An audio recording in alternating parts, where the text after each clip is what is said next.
Que el Señor les bendiga, hermanos. Sean bienvenidos a la casa del Señor. Pónganse de pie. Vamos a comenzar a adorar a nuestro Rey de Reyes y Señor de Señores.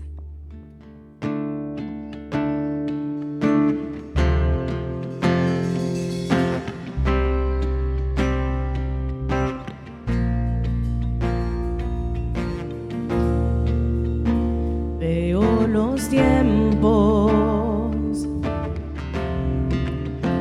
que se oscurece, azota el viento y me estremece. El enemigo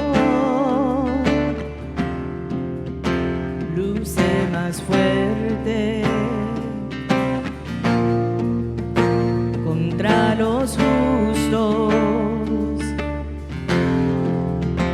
planea su muerte. En quien mis ojos fijaré,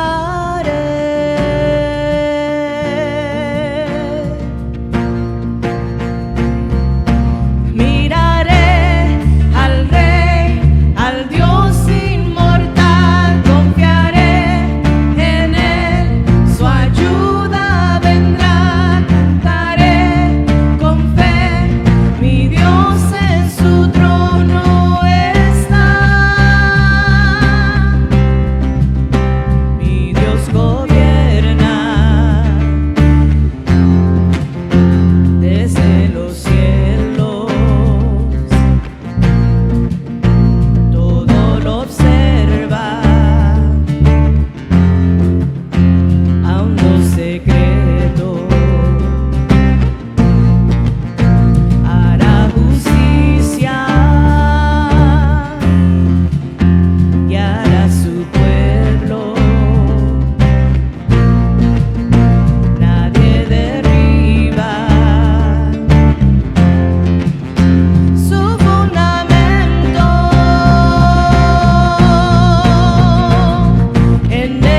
gracias. Gracias por este día. Gracias porque podemos, Señor, a través de las canciones, de la adoración, mirar tu rostro, glorificar tu nombre y exaltarte. Gracias, Señor, porque nos has traído hasta tu casa, hasta tu iglesia, para poder ser edificados con tu palabra, para poder ser animados por medio de las canciones, para poder, Señor, glorificarte y honrarte. Oramos por este tiempo para que tú seas glorificado en el nombre de Jesús. Amén. ¿Pueden tomar asiento, mis hermanos? Sean bienvenidos a la Iglesia Bíblica Cornerstone. Gracias por estar con nosotros. Como saben, somos una iglesia centrada en el Evangelio. Nuestra meta, nuestro propósito es glorificar a Dios a través de su inspirada palabra y cada día, en cada espacio, poder hacer discípulos cimentados en el Evangelio. Estamos muy contentos por que Dios lo ha traído acá, a nuestra iglesia. Gracias a aquellos que nos visitan, gracias a aquellos que ya están, no por primera vez, ya por varias veces. Gracias por estar acá. Y siempre tomamos este tiempo para recordar un par de anuncios que tenemos en la semana. También informarles un poco en dónde nos encontramos como iglesia. Nosotros cada domingo a las 10:30 de la mañana tenemos nuestra clase Fundamentos de la Fe. Es nuestro curso premembresía. Aquellas personas que son aspirantes a la membresía pues participan de este espacio de Fundamentos de la Fe. Es un camino donde estudiamos las doctrinas esenciales que encontramos en las Escrituras. Tenemos tiempos para preguntas, respuestas, pero sobre todo ver qué es lo que las Escrituras dicen acerca de estas doctrinas y estas verdades. Es un tiempo que estamos a punto de terminar. El día de hoy arribamos a nuestra sesión número 9 de 11, lo que significa que en los próximos 2 domingos vamos a finalizar el tiempo de Fundamentos de la Fe. Más o menos en promedio, en general, quizás un poco más de 50 personas asisten cada mañana a participar de Fundamentos de la Fe, pero en lo específico vamos a tener para el próximo año más o menos unos 30 a 35 nuevos miembros que están aplicando para nuestra membresía. Así que si usted está interesado en conocer más acerca de Fundamentos de la Fe, el próximo año también va a ser un año de bautizos. Si usted está interesado también en tomar la decisión de bautizarse, puede acercarse a mí o a la hermana Mirna y ella y yo, por supuesto, con mucho gusto vamos a orientarle en el proceso. También nosotros en nuestro servicio regular iniciamos hace 3 domingos una serie titulada El Camino a la Redención. El deseo que teníamos con esta serie es poder mostrar en el Antiguo y en el Nuevo Testamento la obra de redención de nuestro Dios, cómo nuestro Señor Jesucristo estaba siendo revelado desde el principio, prometido desde el principio. Y a propósito, el día de hoy que nos corresponde hablar de su encarnación, cómo Él se ha hecho hombre. Y todo esto en el contexto de la Navidad. Qué bueno que providencialmente las fechas dan a que empecemos a hablar de estas cosas en el contexto del mes de diciembre, de la Navidad. Así que los invitamos a nuestra serie El Camino a la Redención cada domingo. Tengo un último anuncio y es un anuncio específico para este próximo miércoles. Cada año nosotros como iglesia, en específico los miembros de la Iglesia Bíblica Cornerstone, tienen la cena de fin de año. Durante esta cena se hablan aspectos propios de la membresía, elementos o conversaciones del próximo año, de la planificación del próximo año, o la visión, mejor dicho, del próximo año que tenemos como iglesia. Esto lo hacemos cada diciembre y este año corresponde el próximo miércoles. Va a ser la cena para miembros de la Iglesia Bíblica Cornerstone. Sin embargo, hemos hecho una pequeña excepción este año, donde aquellas personas que han formado parte desde el mes de octubre hasta el mes de diciembre de Fundamentos de la Fe y que son los aspirantes a la membresía y han cumplido con todo su proceso de membresía, nosotros queremos hacerlos partes como miembros de Cornerstone. Así que si usted está en el proceso de membresía, si usted está cursando Fundamentos de la Fe, usted es bienvenido a que pueda formar parte de las conversaciones que vamos a tener este próximo miércoles. La cena va a ser el miércoles, la fecha es 11 de diciembre, va a ser acá arriba a las 7 de la noche. Así que no es de traje, ¿no? Creo que es ya preparado, solamente puede venir usted, preferiblemente con hambre, pero es opcional, por supuesto. No tiene que traer nada, nosotros vamos a servirle. Como repito, el miércoles 11 de diciembre es la cena y reunión de los miembros de la iglesia Cornerstone, como también de los aspirantes a la membresía. Así que esos son los anuncios que tenemos, mis hermanos, para esta semana. Estamos contentos de verles acá, de a pesar de la lluvia, que pudieron venir a adorar el nombre de nuestro Dios. Así que voy a invitarlos a que se pongan de pie para que sigamos cantando y adorando su nombre.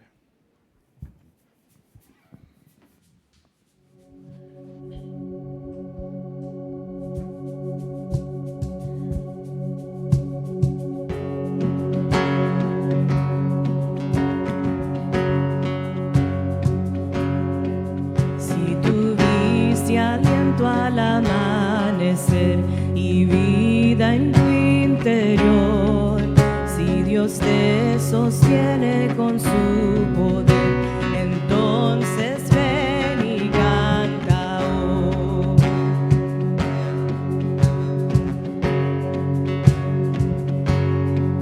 Si ha llenado el Padre tu corazón de gracia y amor, ven y pon tus cargas ante el Señor, con nuevas fuerzas canta hoy. Día y noche lo que respira ha de cantar, que lo creado al Rey de Reyes alabe al cantar.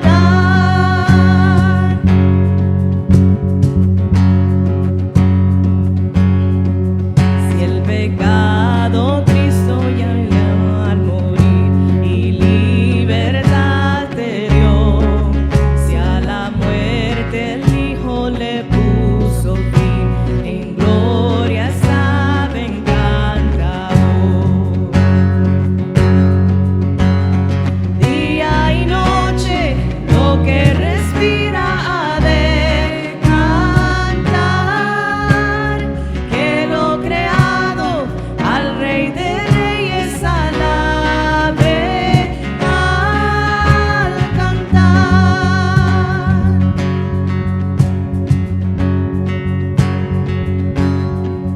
Cuando vuelva Cristo en el día final, en gloria y majestad, ante el Cordero todos caerán, los santos siempre cantarán, si siempre vamos a cantar. Día y noche lo que respire ha de cantar, y lo creado al Rey de Reyes alabará. Día y noche lo que respira ha de cantar, que lo creado al Rey de Reyes alabe al cantar.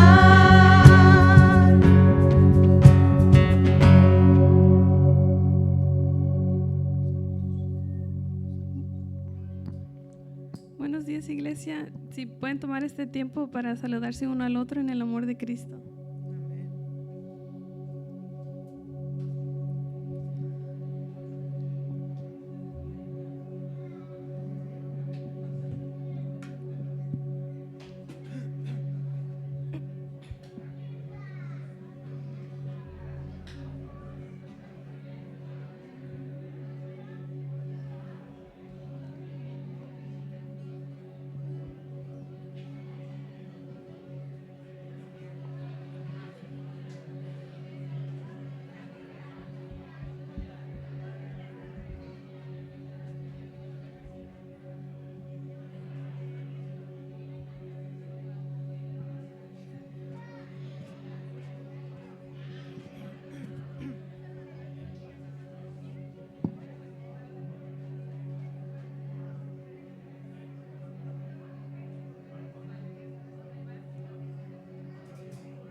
Dios les bendiga, hermanos.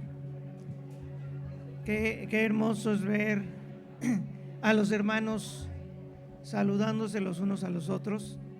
Los invitamos para que pasen nuevamente a sus lugares. Y si aprendimos algo en la enseñanza de esta mañana, fue que estamos llegando al tiempo de las ofrendas. En este momento las ofrendas, nuestros hermanos sugieres, nuestros hermanos voluntarios pasarán en un momento a sus lugares y personalmente podrán entregar usted su ofrenda. Pero si lo quiere hacer en línea, es usted más tecnológico, bueno, la aplicación se llama Church Center.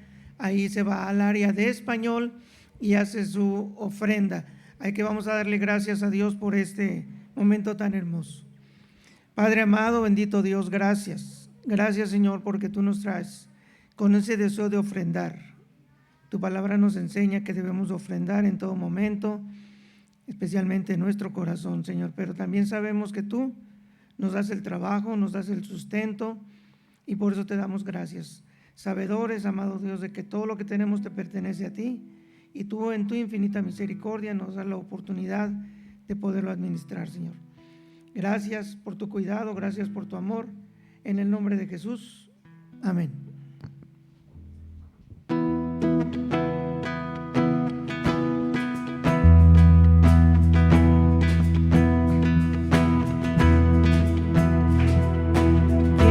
Aviva el fuego en mis soles con poder, que en los cielos arde, nadie como Él, nuestro Dios.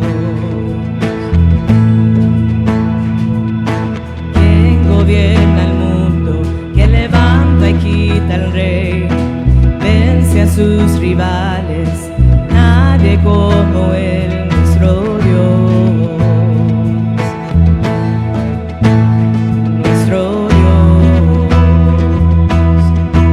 Gozo.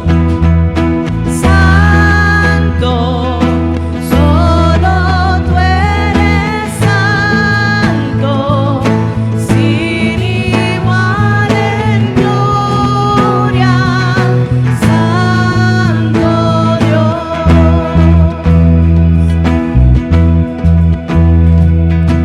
¿Quién bajó a salvarnos, retractores de su ley? En su amor nos llama, nadie como Él, nuestro Dios.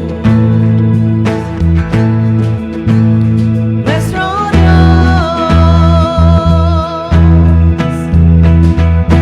Santo, solo tú eres santo, sin igual en gloria, incomparable, digno, solo tú eres digno, solo a ti adoramos,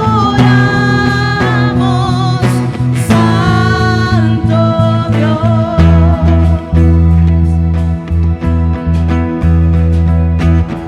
Al que en el trono está, el que era y pronto vendrá, y al Cordero inmolado, gloria.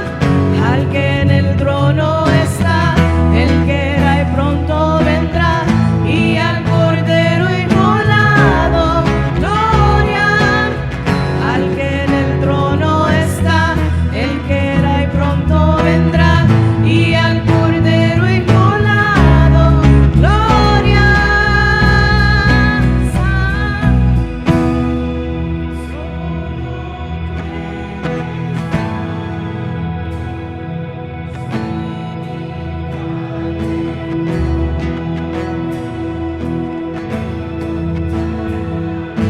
Digno, solo tú eres digno, solo a ti adoramos,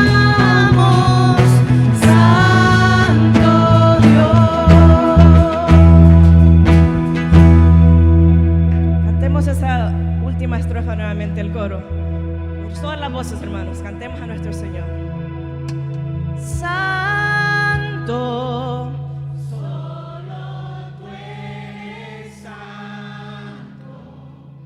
sin igual.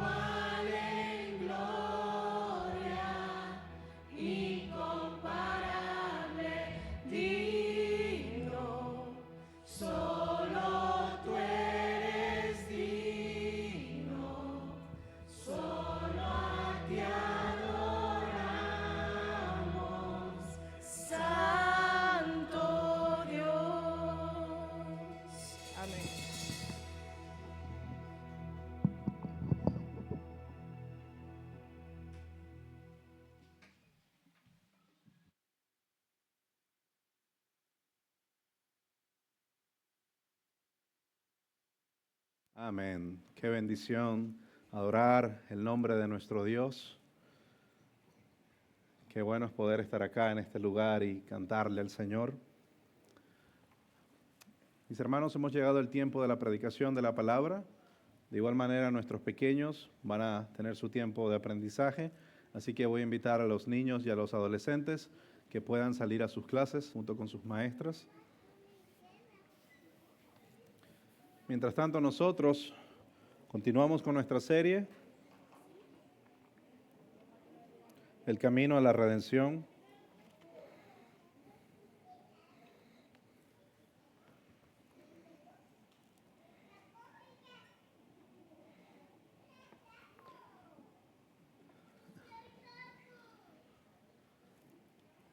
Para ello lo vamos a hacer en el Evangelio de Juan, capítulo 1. El Evangelio del apóstol Juan, capítulo 1.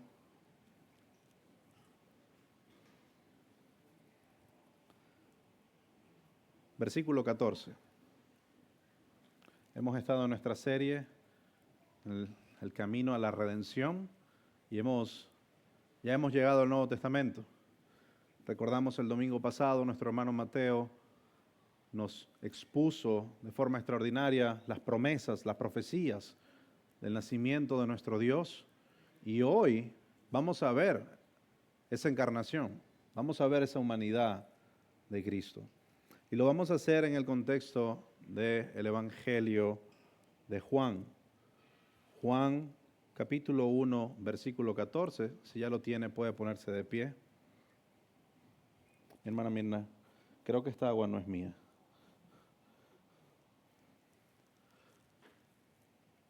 Juan capítulo 1, versículo 14. Solo vamos a leer el versículo 14 para poder empezar con este tiempo. Muchas gracias. Dice la Escritura en Juan capítulo 1, versículo 14.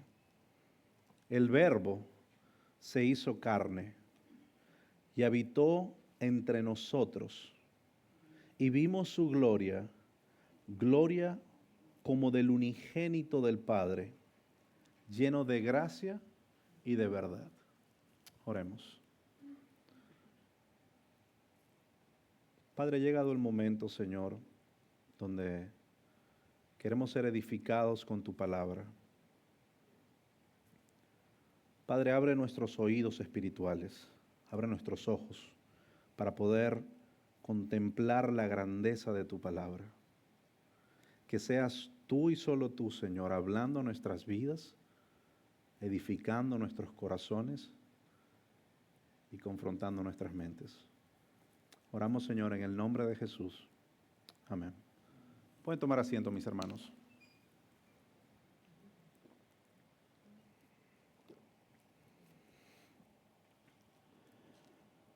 El 10 de diciembre de 1936, el mundo presenció uno de los acontecimientos sin precedentes en la historia moderna. Eduardo VIII, el rey del Reino Unido y emperador de la India, renunció voluntariamente a su trono hace casi 90 años atrás. Este monarca, Eduardo VIII, había ascendido al trono en enero de 1936, tras la muerte de su padre, Jorge V. Él tenía todo el poder, todo el prestigio y la riqueza que un hombre podía desear. Sin embargo, dejó la corona a menos de un año de reinado. El motivo de su abdicación no fue una crisis política, no fue una conspiración extranjera, ni tampoco un intento de golpe de Estado, sino algo que muchos consideraban asombroso: su amor por una mujer estadounidense divorciada. Dado que la iglesia anglicana tenía normas a la monarquía y no le permitían a un rey casarse con una mujer divorciada, Eduardo enfrentó una decisión crucial en su reinado y en su vida. El 11 de diciembre de 1936, un mensaje fue transmitido por la radio donde Eduardo VIII dijo lo siguiente: he encontrado imposible llevar la pesada carga de la responsabilidad sin la ayuda y el apoyo de la mujer que amo. Con esas palabras, Eduardo dejó el trono y todo a su alrededor. La abdicación de Eduardo VIII es un evento histórico notable para la corona inglesa. Sin embargo, no se compara con el sacrificio de nuestro Señor Jesucristo. Eduardo VIII dejó el trono terrenal por amor, pero Cristo dejó la gloria celestial para entrar en este mundo caído, no ser exaltado, sino para sufrir y para dar su vida por un pueblo rebelde. Todo esto, fíjese el paralelo, para convertir a ese pueblo rebelde, divorciado de Dios, en su propia esposa. Este evento, mis hermanos, es uno de los eventos más importantes del camino a la redención. Dios se hizo hombre. El Dios eterno que obra desde la eternidad, ahora se volvió visible y cercano, avanzando en su plan perfecto de redención por su pueblo. Y Juan nos lo narra en el capítulo 1, versículo 14. El apóstol Juan nos deja ver esta realidad a través de por lo menos tres verdades clásicas que nosotros vemos en el versículo 14. En primer lugar, el Verbo se hizo carne. En segundo lugar, habitó entre nosotros. Y en tercer lugar, vimos su gloria. Y esa es incluso la estructura de nuestro sermón del día de hoy. En primer lugar, el Verbo se hizo carne. Es una verdad que nos muestra cuán profundamente Cristo se humilló por nosotros. Lo primero que tenemos que entender de esta afirmación es quién es el Verbo. ¿Quién es el Verbo? ¿A quién se refiere Juan como el Verbo? ¿Y por qué le llamamos de esa manera?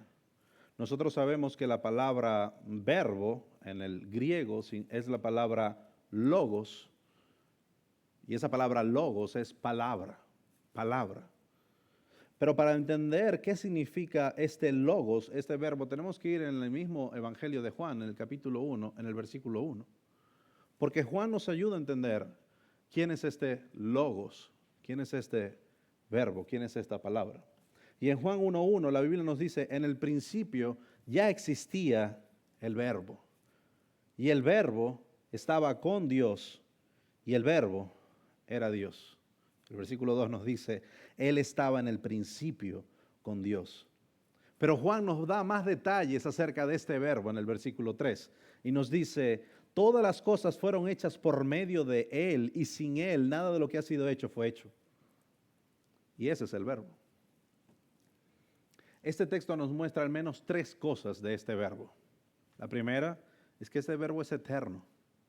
En el principio era el verbo. Juan conecta el verbo de Dios con la eternidad. No fue creado, no fue hecho, sino que Él existía antes que todo. Y la eternidad del verbo apunta a la esencia y a su naturaleza. El verbo era Dios. El verbo era Dios. Contraria a las enseñanzas pelagianas que nosotros vemos ahora en los testigos de Jehová, donde el verbo era un Dios, nosotros vemos en las Escrituras que Cristo es el verbo de Dios que existía desde el principio y que no fue creado. Pero no solo nos dice que el verbo era en el principio, sino que el verbo estaba con Dios. Y esa palabra estaba con Dios nos habla de la soberanía de este verbo. Porque cuando nosotros estudiamos el texto en su contexto, nos damos cuenta que lo que quiere transmitir Juan es que este verbo estaba cara a cara con Dios. al mismo nivel de autoridad, el mismo nivel de deidad y el mismo nivel de esencia. El Verbo es soberano. Pero Juan también nos dice y concluye, el Verbo era Dios. Y obviamente nos quiere decir, en conclusión, Juan, que el Verbo era divino. No era una criatura, sino que era Dios mismo. Ahora, teniendo claro que el Verbo era el mismísimo Hijo de Dios, tenemos que entender, amada iglesia, lo que significaba encarnarse. Porque si el Verbo era eterno, si el Verbo era soberano y si el Verbo era divino, Juan 1:14 nos dice que el Verbo, ¿qué hizo? Se hizo carne. El hecho de que Dios se encarnara muestra el profundo amor y la profunda humillación que Él decidió aceptar por nosotros. Déjeme ponerlo de otra manera. ¿Cuántos de nosotros dejaríamos el trono, la gloria y los privilegios para vivir de forma limitada, perseguida y con la promesa de la muerte? Ninguno. Ninguno. El apóstol Pablo nos los muestra de otra manera en Filipenses 2, del 6 al 8. Él nos dice, el cual, aunque existía en forma de Dios, no consideró ser igual a Dios como algo a que aferrarse, sino que se despojó a sí mismo tomando forma de siervo. Este verbo no solo se humanó, sino que este verbo tomó forma de siervo. Él decidió tomar la forma de un siervo hecho semejante a los hombres. Pablo sigue diciendo, y hallándose en la forma de hombre, se humilló a él mismo, haciéndose obediente hasta la muerte y muerte de cruz. Y lo que Pablo nos está diciendo cuando dice se despojó a sí mismo es la palabra kenosis, que es la palabra se vació por completo. Lo que quiere decir que ese verbo eterno, soberano y divino tomó la decisión de retener sus privilegios divinos, dejar el trono y venir a la tierra para encarnarse, para hacerse hombre. Y tenemos que entender, amada iglesia, que aunque Cristo existía eternamente, hubo un día donde el Verbo se hizo carne. Porque Cristo, como Dios, es eterno. Pero su humanidad tuvo un momento cuando vino el cumplimiento del tiempo.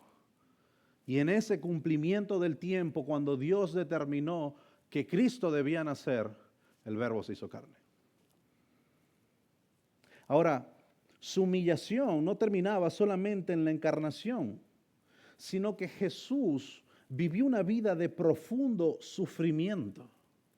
Su vida de obediencia lo llevó hasta la muerte, y a la muerte más vergonzosa que podía existir, la muerte de la cruz. La muerte en donde solo los malditos debían morir. Por lo tanto, cuando vemos que el Verbo se hizo carne, nosotros debemos entender, cuando leemos esas palabras, la profunda humillación que nuestro Dios decidió tomar por nosotros. Hay evidencias de su humillación en las Escrituras, tanto en el Antiguo Testamento, que fue profetizado y que nuestro hermano Mateo predicó la semana pasada, como también en el Nuevo Testamento. Por ejemplo, nosotros vimos el miércoles la obra de Navidad, ¿cierto? ¿Y en dónde nació el niño? En un pesebre. ¿Y un pesebre era el lugar común para que los niños nacieran? No, era el lugar donde estaban los animales. Y allí fue donde él nació. Lucas 2:7 dice, y dio a luz a su hijo primogénito, lo envolvió en pañales y lo acostó en un pesebre. Pero añade Lucas y dice, porque no había lugar para ellos en el mesón. Cuando nosotros preparamos la bienvenida para personas que nos visitan de fuera de la ciudad, de fuera del país, ¿cómo lo hacemos?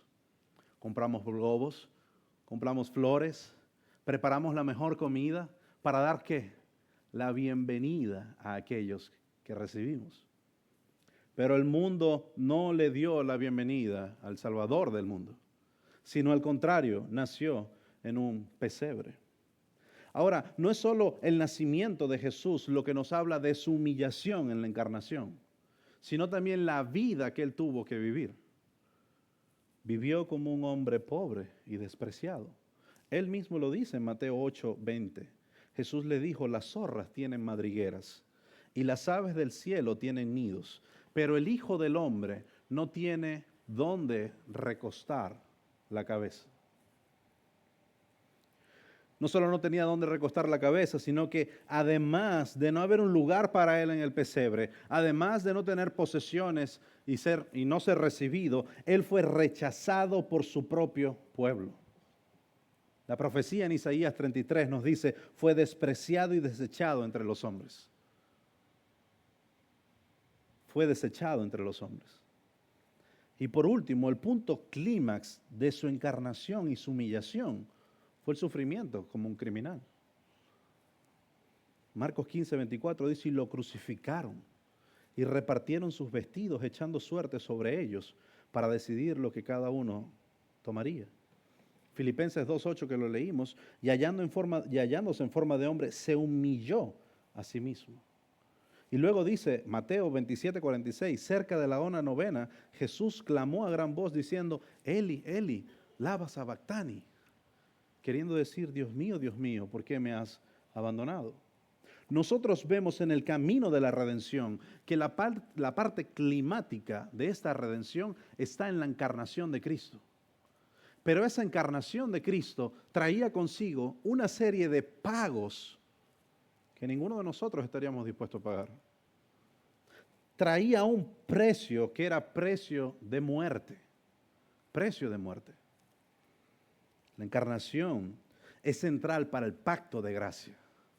Cristo, como mediador del pacto, debía ser plenamente humano para representar a los hombres y plenamente Dios para garantizar su obra redentora. Por eso es 100% hombre, 100% Dios.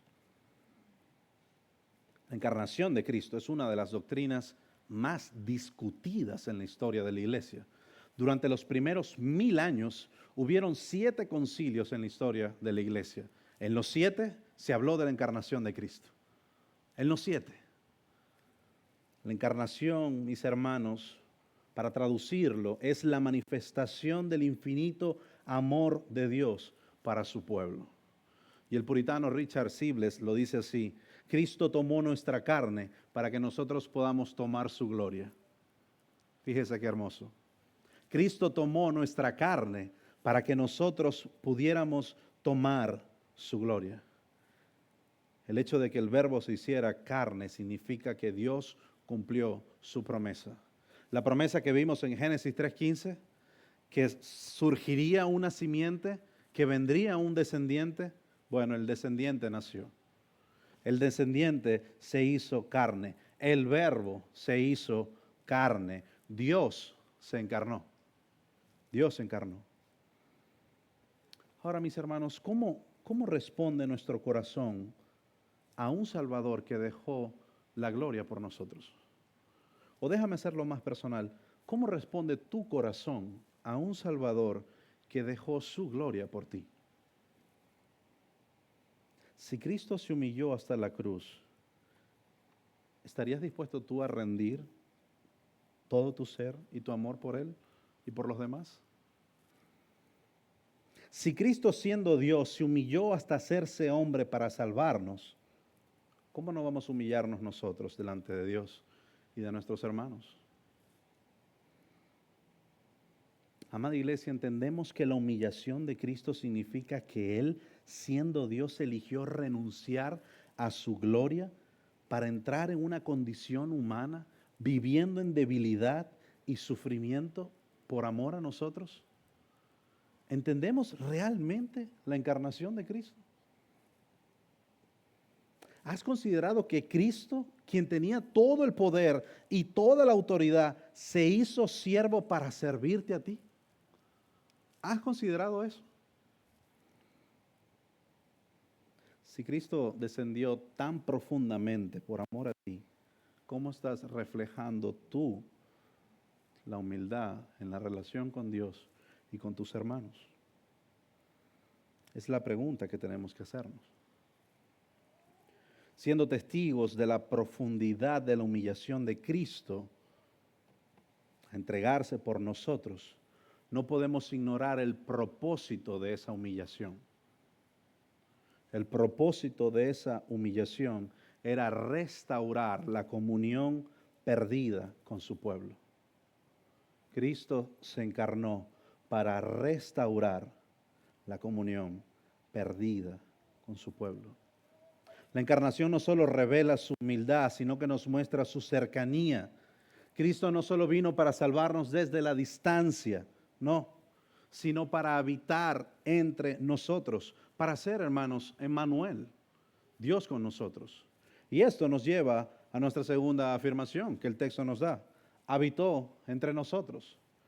El Verbo se hizo carne y habitó entre nosotros. Habitó entre nosotros significa la comunión de Dios con sus pueblos. La mayoría de nosotros que estamos acá, creo que no voy a decir la mayoría, algunos de acá hemos tenido problemas maritales. Amén. Si es que a alguien le pasa eso acá en este auditorio, por lo menos de los que están casados. Y hemos llegado a experimentar en algunos momentos de nuestras vidas esas distancias dolorosas o esa famosa ley del hielo.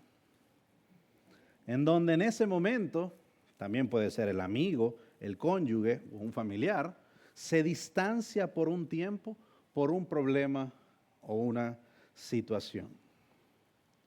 En ocasiones esa distancia nos es indiferente, pero en otras nos causa un profundo dolor.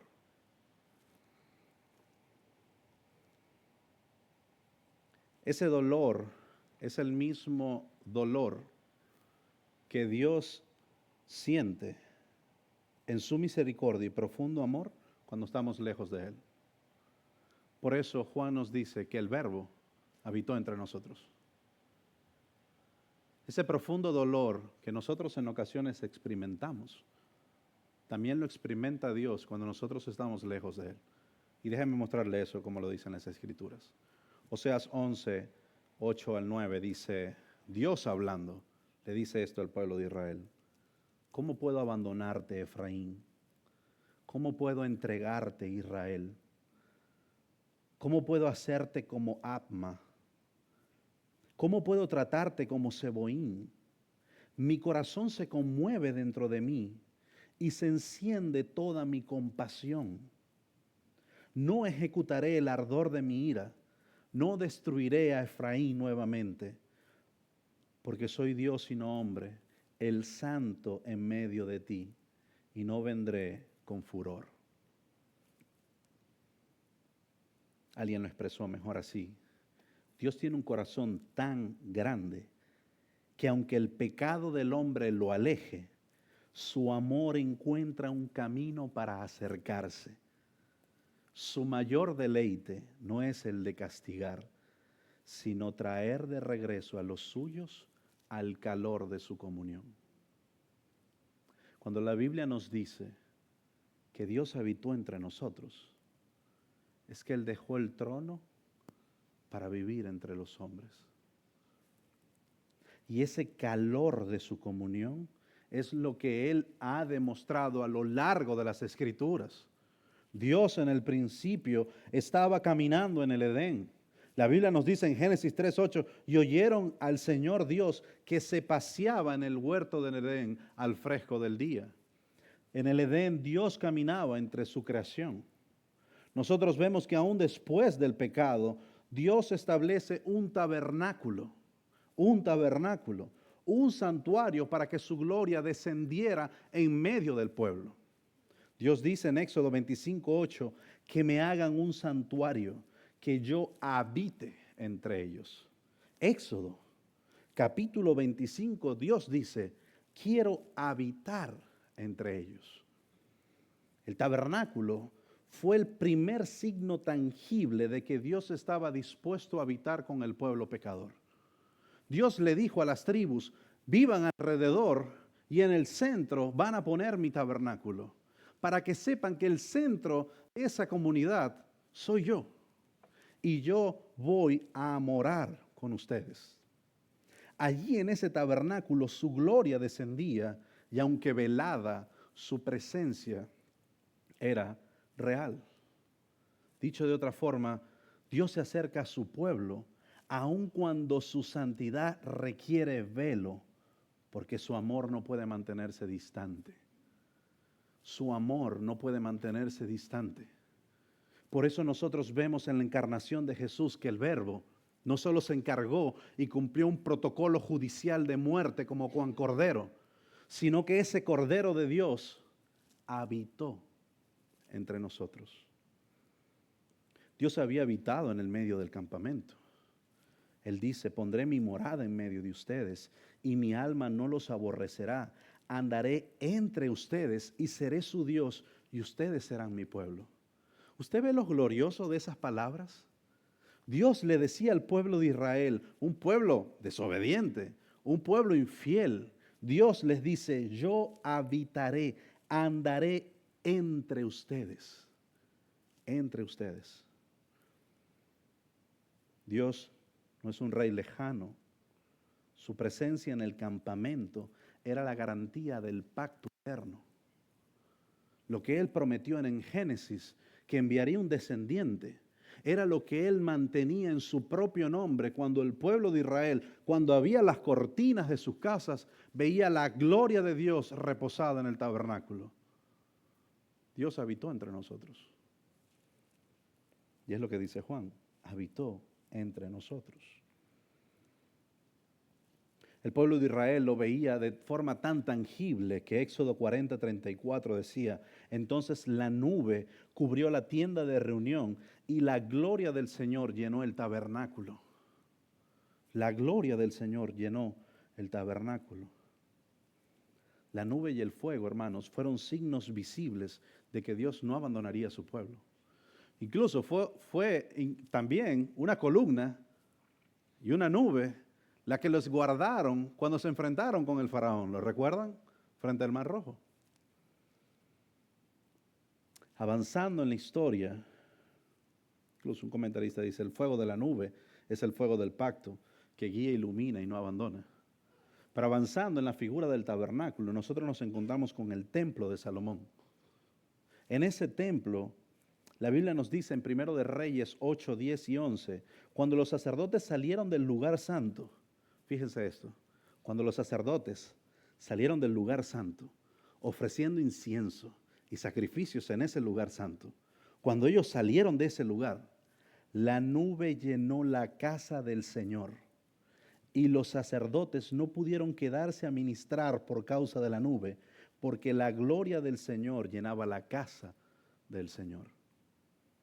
La gloria del Señor habitando en su pueblo. Y eso es lo que nosotros vemos en el Antiguo Testamento, pero hubo un problema. Hubo un problema. En el libro del profeta Ezequiel nosotros nos damos cuenta que esa nube y esa gloria se fue. La consecuencia de Israel por su pecado había traído como resultado que la gloria del Señor se había ido.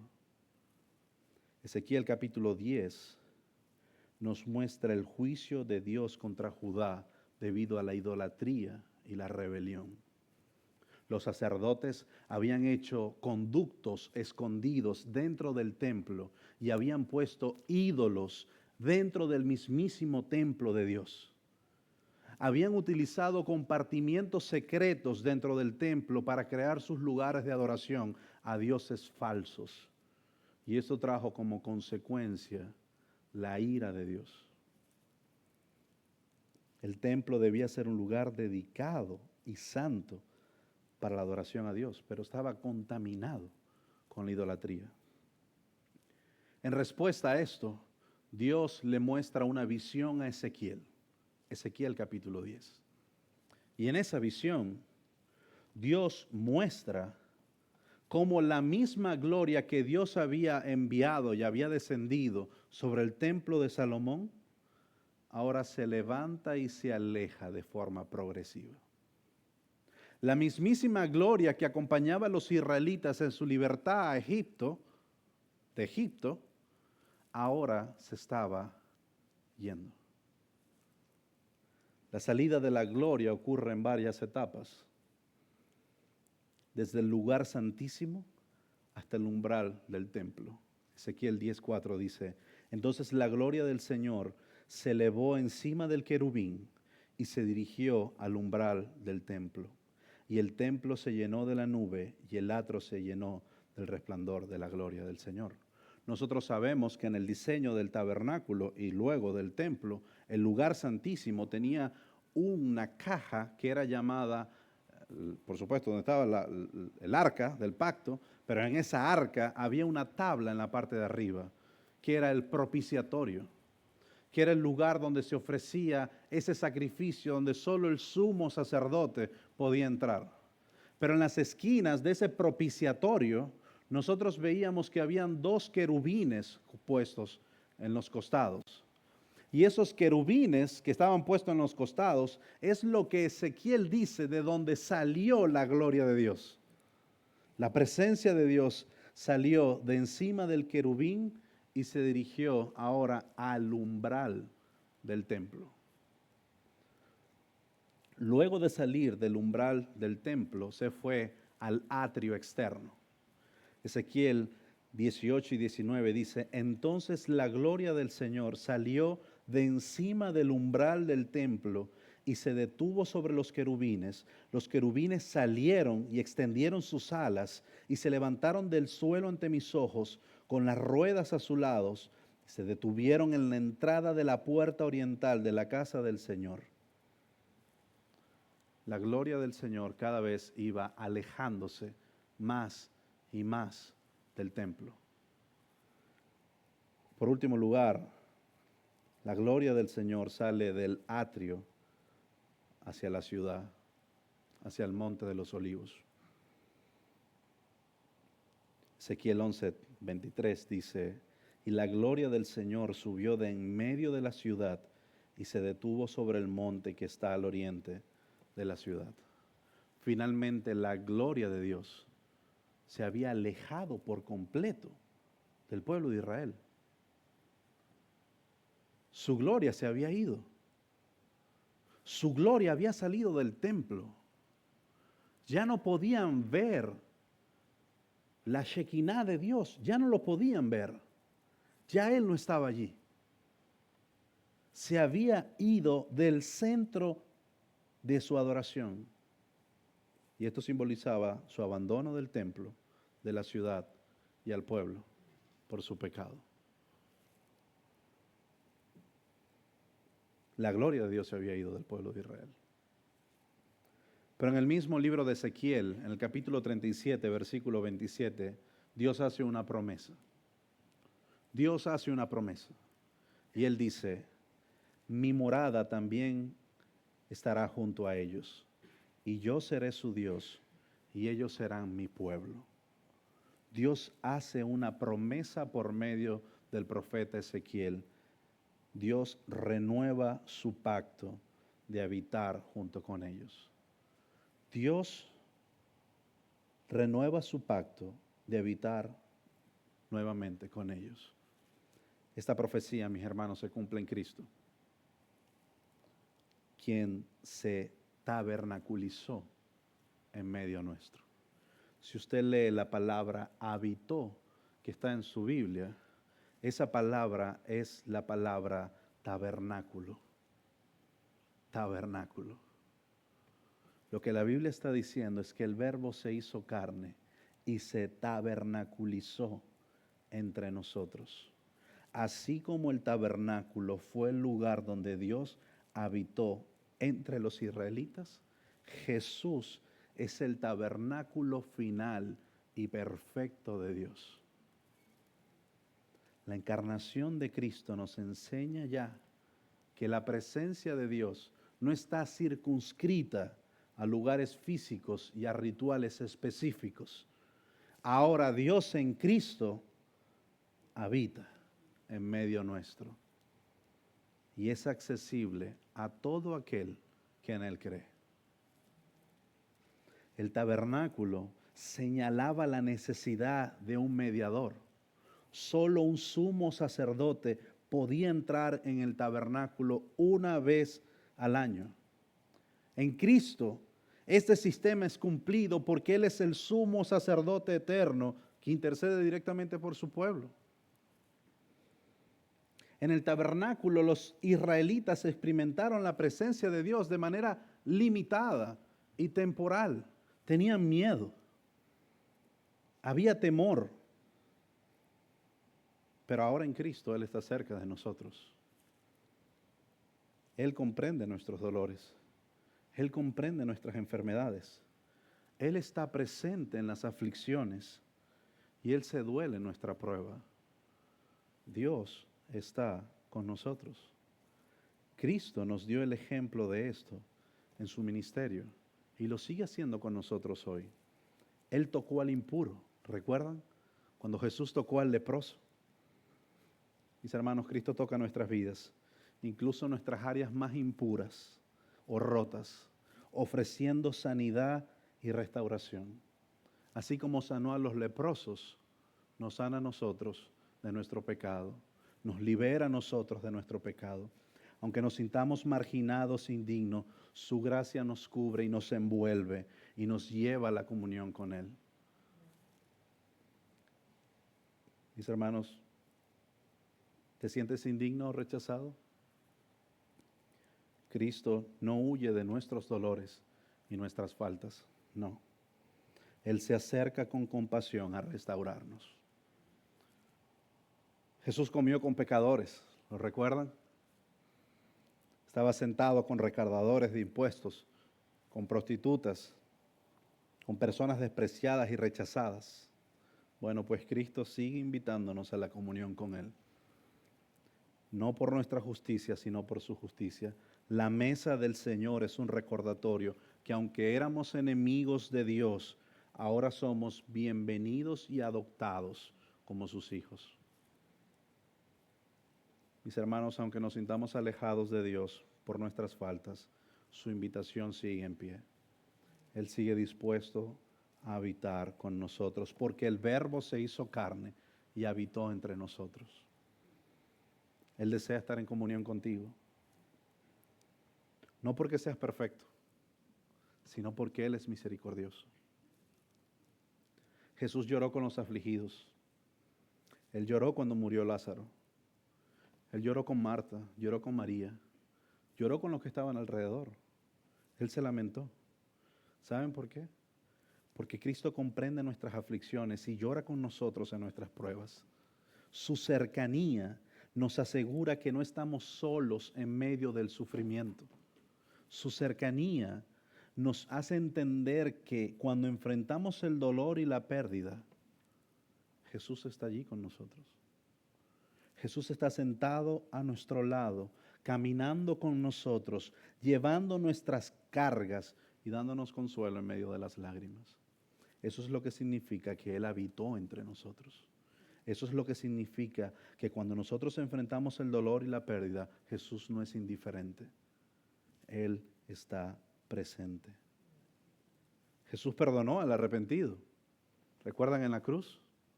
Tus pecados te son perdonados. Hoy te digo que, de cierto te digo que hoy estarás conmigo en el paraíso. Cristo sigue ofreciendo perdón a todo aquel que viene con un corazón arrepentido, mis hermanos. Si tú vienes con un corazón arrepentido, su gracia es más grande que tu pecado. Su gracia es más grande que tu indiferencia. Si luchas con la culpa o la vergüenza, acércate a Cristo. Acércate a Cristo. Él no te va a rechazar, sino que proclamará perdón sobre tu vida. Y ese perdón y esa verdad te hará libre. Te hará libre. Si Cristo, siendo Dios, vino a vivir tan cerca de su pueblo, tocando a los rechazados, comiendo con los marginados, llorando con los afligidos, ¿cómo no vamos a experimentar su cercanía en nuestras vidas? Jesús no solo caminó con su pueblo, Él prometió que Él iba a estar con nosotros todos los días hasta el fin del mundo. Y esto nos asegura que no estamos solos en las pruebas. Por último, recordando la idea del tabernáculo en Éxodo 34, 40-34, la Biblia dice en Éxodo que cuando el Señor bajaba del cielo y reposaba sobre el tabernáculo, dice, la gloria del Señor llenaba el tabernáculo. La gloria del Señor lo llenaba. Bueno, es exactamente eso lo que nos dice Juan en el versículo 14. El Verbo se hizo carne y habitó entre nosotros. ¿Y qué dice? Y vimos su gloria, gloria como del unigénito del Padre, lleno de gracia y de verdad. La gloria de Dios que una vez estuvo oculta detrás del velo del tabernáculo, ahora es plenamente revelada en Cristo. Ahora podemos ver la gloria de Dios en Cristo. ¿No es eso lo que dicen las Escrituras? Colosenses 1:15. Él es la imagen del Dios invisible, el primogénito de la creación. Por medio de Él fueron creadas todas las cosas, tanto en los cielos como en la tierra, visibles e invisibles. Todo es creado por medio de Él y para Él. ¿Qué dice Hebreos 1:3? Él es el resplandor de su gloria y la expresión exacta de su naturaleza, y sostiene todas las cosas por la palabra de su poder. Filipenses 2:9, la segunda parte de Filipenses nos dice, por lo cual Dios también lo exaltó hasta lo sumo y le confirió el nombre que es sobre todo nombre, para que en el nombre de Jesús se doble toda rodilla de lo que está en los cielos, en la tierra y debajo de la tierra. Segunda los Corintios 4:6 dice, porque Dios que dijo que de las tinieblas resplandeciera la luz, es el que resplandece en nuestros corazones para la iluminación del conocimiento de la gloria de Dios en el rostro de Cristo. Y por último, en Apocalipsis, la Biblia nos dice, y en medio de los candelabros vi a uno semejante al Hijo del Hombre, vestido con una túnica que le llegaba hasta los pies, ceñido por el pecho con un cinto de oro. Su cabeza y sus cabellos eran blancos como lana, como la nieve. Sus ojos eran como llamas de fuego, sus pies semejantes al bronce bruñido, cuando se le ha hecho refulgente en su horno, y su voz como el estruendo de muchas aguas. Y esa descripción de Cristo es lo que permitía que en el capítulo 21, versículo 23 de Apocalipsis, Juan dijera esto: la ciudad no tiene necesidad de sol ni de luna que la iluminen, porque la gloria de Dios la ilumina y el Cordero es su lumbrera. La gloria del Señor la ilumina y el Cordero es su lumbrera. Nosotros vemos, hermanos, en el capítulo 1, versículo 14 de Juan, que el Verbo se hizo carne. Que no solo se hizo carne, sino que habitó entre nosotros. Y que esa hábitat del Verbo entre nosotros nos hizo ver y nos permite ver a nosotros hoy la gloria de Dios en la faz de Cristo. Dios con nosotros, Emmanuel. Quiero concluir con una porción del libro del Progreso del Peregrino de John Bunyan. Finalizado el libro, cuando ya Cristiano está por llegar a la ciudad celestial, dice, finalmente cuando Cristiano y Esperanza cruzaron el río, subieron juntos a la colina celestial, donde los ángeles los recibieron con alegría. Al acercarse a la ciudad celestial, Cristiano y Esperanza levantaron los ojos y vieron las puertas radiantes como perlas, y más allá, la luz de la gloria divina emanada desde el trono de Dios. La ciudad estaba llena de una luz que no era de este mundo, más brillante que el sol y tan gloriosa que causaba asombro.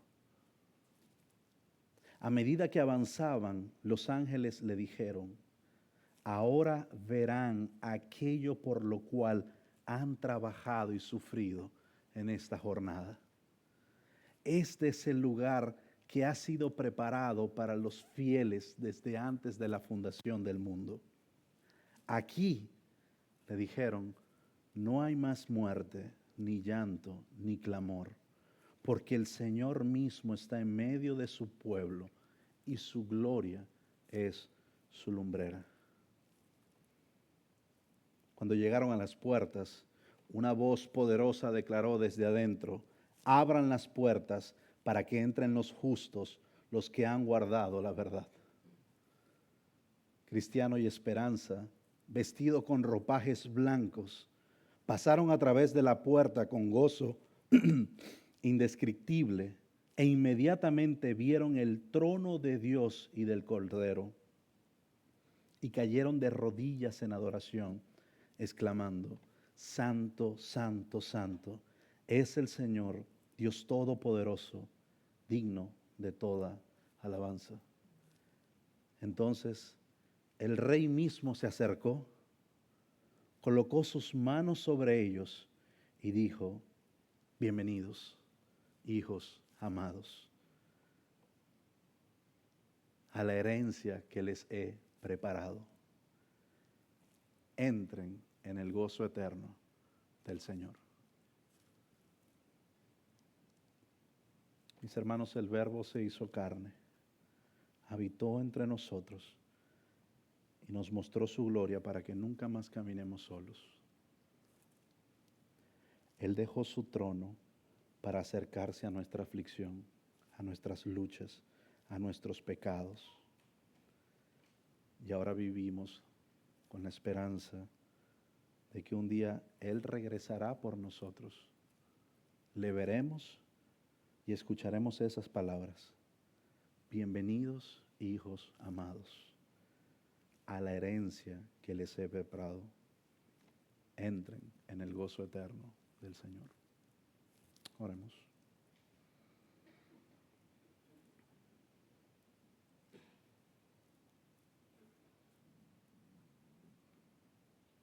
Padre, gracias porque dejaste el trono, Señor, para venir a esta tierra, para vivir la vida, Señor, que no podíamos vivir, para tomar el lugar que no podíamos tomar, para morir, Señor, la vida que no podíamos morir, para resucitar con poder y ahora darnos vida eterna. Padre, gracias por tu sacrificio. Gracias por hacerte hombre. Gracias por derramar tu sangre por nosotros. Padre, si hay alguien aquí que no te conoce, obra en su corazón arrepentimiento para que él pueda creer en la gloria de tu Hijo y ser salvo por medio de él. Edifica, Señor, el corazón de tu iglesia para la alabanza de la gloria de tu gracia. Oramos, Señor, en el nombre de Jesús. Amén. Hermanos, les invito a colocarse de pie. En Isaías 9, capítulo 6 dice: porque un niño nos es nacido, hijo nos es dado, y el principado sobre sus hombros, y se llamará su nombre, admirable consejero, Dios fuerte, Padre eterno, príncipe de paz. Estaremos adorando al Señor por medio de esta hermosa canción de Emmanuel, que significa Dios con nosotros. Acompáñenos en adoración.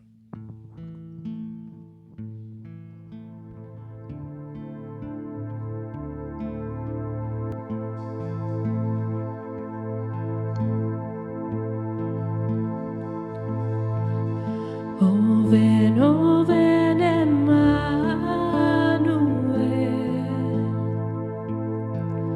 de la maldad rescata a Israel, que llora en triste desolación, y espera ansiosa al Hijo de Dios. Cantad, cantad con gozo, Israel, vendrá a ti muy pronto Emmanuel. Cantamos. Oh ven Emmanuel,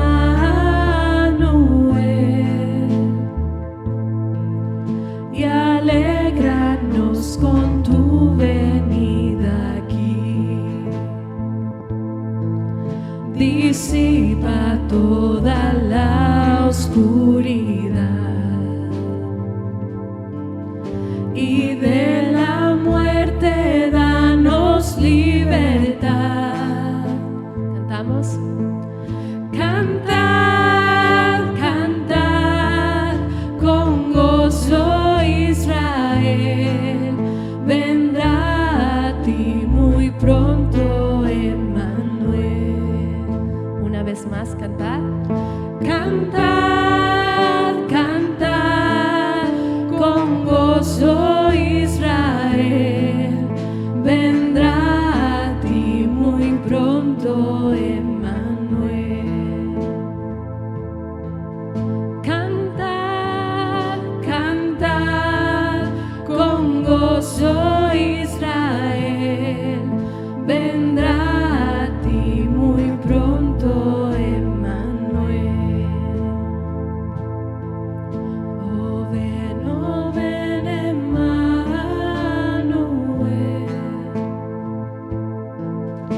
Oh ven Emmanuel.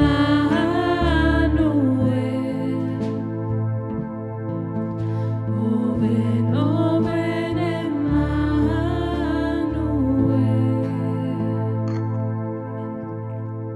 Amado Dios, gracias Señor por el sacrificio de tu Hijo. Gracias por tu bendita palabra. Y Señor, que en este día que salgamos de aquí, Padre, podamos poner por obra lo que tú hoy nos has enseñado a través de nuestro pastor. Te damos gracias, toda la honra, toda la gloria es tuya, Señor. Y te pedimos en el nombre de tu Hijo amado Jesucristo que seas tú guiándonos en esta semana, Señor. Que seas tú en nuestra presencia en todo momento y que recordemos que el Verbo se hizo carne para su gloria. Señor, te damos gracias y nos despedimos en este día en el nombre de Jesús. Amén.